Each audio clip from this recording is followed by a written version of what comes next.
Railway துறையிலையும் வந்து நாங்கள் நிறைய எக்ஸாம் எழுதியிருக்கோம். நான் தமிழனா பிறந்தனால தான் வந்து எங்களுக்கு இன்னும் வேலை கொடுக்காம இருக்காங்க. நான் தமிழனா பிறந்தது ஒரு தப்பா, என்னை வந்து கருணை பண்ணுறங்க அப்படின்னு சொல்லியும் வந்து ஒரு சிலர் வந்து போராட்டம் செய்கிறாங்க. இதை நீங்கள் எப்படி பார்க்குறீங்க? ரயில்வே துறையில் அப்ரண்டிஸ் முடித்த அந்த இளைஞர்களுக்கு வேலைவாய்ப்பை தர மறுத்து வட இந்தியர்களை கொண்டு வந்து பல்லாயிரக்கணக்கில் இங்கு இறக்கி அவர்களுக்கான வேலைவாய்ப்பை தருகிறார்கள்.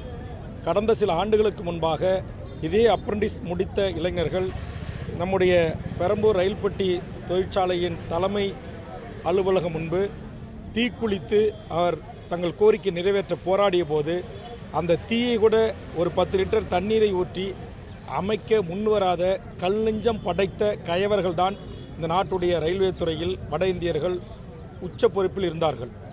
அதனுடைய தொடர்ச்சி தான் இன்றைக்கு தொடர்ந்து தமிழ்நாட்டைச் சேர்ந்த ரயில்வே துறையில் அப்ரண்டிஸ் முடித்த இளைஞர்களுக்கு வேலைவாய்ப்பு தர மறுப்பதும்